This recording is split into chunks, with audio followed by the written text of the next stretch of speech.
3 pi radian by 8 এই পরিমাপের কোণটির সম্পূরক কোণের বৃত্তীয় মান কত? এই সম্পূরক কোণ লেখা আছে মানে এখানে পাই রেডিয়ান ধরতে হবে, অর্থাৎ পাই রেডিয়ান বলতে 180 ডিগ্রি বোঝায়। দুটি কোণের যোগফল যদি 180 ডিগ্রি হয় তখন তারা পরস্পর সম্পূরক কোণ হয়। এক্ষেত্রে একটা কোণ দেওয়া রয়েছে, তাহলে অন্য কোণটা বের করতে হবে আর তার বৃত্তীয় মানে অর্থাৎ পাই দিয়ে থাকবে এমন মানে বের করতে হবে। তাহলে পাই হচ্ছে 180, এটা বড়। এই কোণ থেকে ওই কোণটাকে অর্থাৎ যেটা দেওয়া রয়েছে সেটাকে বিয়োগ করলেই উত্তর বেরোবে। পায়ের নিচে কিছু নেই মানে 1, লসাগু যদি আমরা করি তাহলে 8 আর 1-এর গুণফল হচ্ছে 8। এখন যখন এই দুটো গুণ করে লসাগু হয় তখন কোনাকুনি গুণ করে দিতে হয়। এই 8-এর সাথে পাই গুণ করলে হয় 8 পাই, তার থেকে মাইনাস হচ্ছে 3 একে 3 আর পাশে রয়েছে পাই। 3 পাইয়ের সাথে যদি আটটা পাই থেকে 3টে পাই বাদ যায় তাহলে থাকে কত? 5 পাই বাই নিচে রয়েছে 8, অর্থাৎ 5 পাই বাই 8 হয়েছে 5 পাই রেডিয়ান বাই 8। এটা হচ্ছে এর বৃত্তীয় মান। বৃত্তীয় মান মানে আমরা পাই দিয়ে পাবো এমন কোনো মান।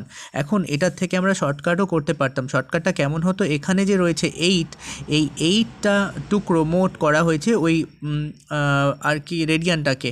এখন 8 টুকরোর মধ্যে কতটুকু নেওয়া হয়েছে? 3 টুকরো নেওয়া হয়েছে। তাহলে 8 টুকরোর মধ্যে 3 টুকরো যদি নেওয়া হয় তাহলে বাকি রয়েছে কত? 5 টুকরো। এই 5 টুকরো রয়েছে কত টুকরোর মধ্যে? 8 টুকরোর মধ্যে। তাহলে 5 পাই বাই 8 এভাবে আমরা দেখতে পারি। অর্থাৎ 8 অংশের মধ্যে 3 অংশ নেওয়া হয়েছিল আর 8 অংশের মধ্যে 5 অংশ নেওয়া বাকি রয়েছে, তাই 5 পাই রেডিয়ান বাই 8 হচ্ছে এই অঙ্কের সঠিক উত্তর। এই ধরনের কন্টেন্ট নিয়মিত প্রতিদিন পেতে চ্যানেল সাবস্ক্রাইব করে সঙ্গে থাকুন এবং অন্যান্য ভিডিওর জন্য চ্যানেল পেজটি ভিজিট করুন, যেখানে হাজারো শর্টকাট ট্রিকের সাহায্যে ম্যাথ করে দেওয়া রয়েছে। চ্যানেলের শর্ট সেকশনটি ভিজিট করুন।